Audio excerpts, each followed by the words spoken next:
నేను మీ Vandana. Welcome back to the channel Vandana viewers official. యాక్చువల్గా నిన్నటి వరకు అయితే నాకు చాలా సపోర్ట్ దొరికింది. అండ్ మోర్ ఓవర్ మనకి 2000 సబ్స్క్రైబర్స్ ప్లస్ అయితే అయిపోయారు. సో చాలా హ్యాపీగా ఫీల్ అవుతున్నాను. ఇప్పుడైతే ఇవాళ మేము హాస్పిటల్కి అయితే వెళ్తున్నాం అనమాట. ఇవాళ నాకు సర్జరీ అయ్యి ఈరోజు 8th డే. సో నాకైతే 2 daysకి పంపించేస్తారు కదా ఇంటికి. సో ఈ 6 days కూడా ఇంట్లోనే వాళ్ళ స్టిచెస్ అయితే రీఓపెన్ చేసుకోవడానికి అయితే వచ్చాను అనమాట హాస్పిటల్కి. సో యాక్చువల్గా నేను వెయిట్ చేస్తున్నాను రూమ్లో. ఇంకా వీడైతే అక్కడ ఇక్కడ ఆడుతుంటాడు కదా.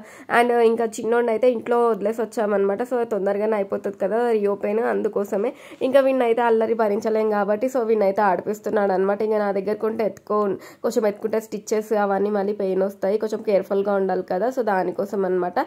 ఇంకా నేనైతే వెయిట్ చేస్తున్నాను డాక్టర్ కోసము. సో వాళ్ళు కొంచెం రిమూవ్ చేస్తే అయిపోతుంది. రిమూవింగ్ చాలా ఈజీగానే ఉంటుంది. సో రిమూవింగ్ అయితే చాలా మందికి డౌట్ ఉంటుంది, స్టిచెస్ రిమూవ్ సర్జరీ అయినాక స్టిచెస్ రిమూవ్ చేసేటప్పుడు పెయిన్ వస్తుందా అనేసి. సో పెయిన్ ఏం రాదు, జస్ట్ మనకి చీమ కుట్టినట్టు అవుతుంది అనమాట. సో అంతకుమించి ఏం లేదు. ఇప్పుడైతే నేను స్టిచెస్ అయితే రిమూవ్ చేయించేసుకొని ఇంటికైతే వెళ్తున్నాను.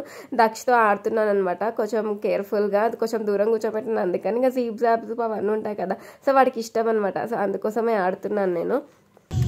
హాయ్ చెప్పు ఫ్రెండ్స్కి, హాయ్ చెప్పు, హాయ్ ఫ్రెండ్స్, కిసి నాన్న ఫ్రెండ్స్కి కిసి. Very good.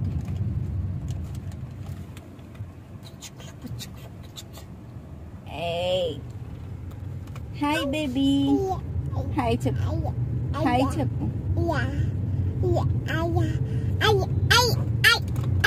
అదనమాట ఇంకా వాడి గోలా. నేనైతే ఇంటికి వచ్చాను. ఇంకా చిన్నోడిని అయితే చూపిస్తున్నాను మీకు. చూడండి నా బేబీ ఎంత క్యూట్ ఉన్నాడు కదా, సేమ్ దక్షలాగా ఉన్నాడు కదా. వీడు చూడండి ఒక ఐ క్లోజ్ చేసి ఒక ఐ ఓపెన్ చేసి అలా చూస్తున్నాడు రాగానే.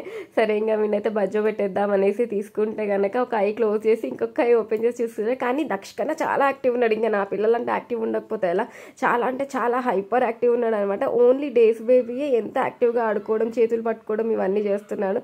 ఇంకా నాకు ఎంత హ్యాపీగా అనిపిస్తుంది అంటే, అంతేలే నా బేబీ అంటే ఆ మాత్రం ఉండాలి కదా, ఆ మాత్రం లేకపోతే ఎలా చిచ్చర్ పిడుగులా ఉండాలి వందన బేబీస్ అంటే అన్న ఫీలింగ్ ఉందనమాట.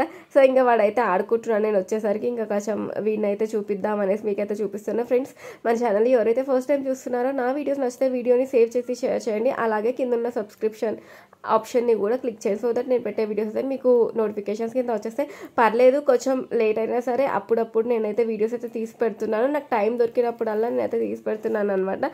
ఇంకా వాడు పడుకున్నాడు కదా. సో వాడు పడుకోగానే ఇంకా మళ్ళీ వీడితో ఆట స్టార్ట్ అనమాట. ఇంకా పిల్లలు ఉంటే ఎలా ఉంటుంది, అయితే వాడితో లేదా వీడితో. బట్ నా సజెషన్ ఏంటంటే, కొంతమంది ఫస్ట్ బేబీ అయిపోగానే గ్యాప్ తీసుకుంటారు కదా, అలా కాకుండా వెంటనే ఇలా ఉంటే కనుక ఇద్దరు ఒకేలా పెరిగిపోతారు. అంటే ఒక 2 years ఇబ్బంది అవుతుంది. బట్ లేటర్ ఆన్ ఇద్దరికి ఒకేసారి బాక్స్ ఫినిష్ అయిపోతుంది, ఇద్దరికి ఒకేసారి తీసుకురావడం, ఇలాంటివి కొన్ని చాలా బెనిఫిట్స్ ఉంటాయి మనం ఈ ఒక 2 years కష్టపడితే. అదే మనం గ్యాప్ తీసుకుంటే మళ్ళీ టైమింగ్స్ చేంజ్ అవ్వడం అలాంటివన్నీ ఉంటాయి అనమాట.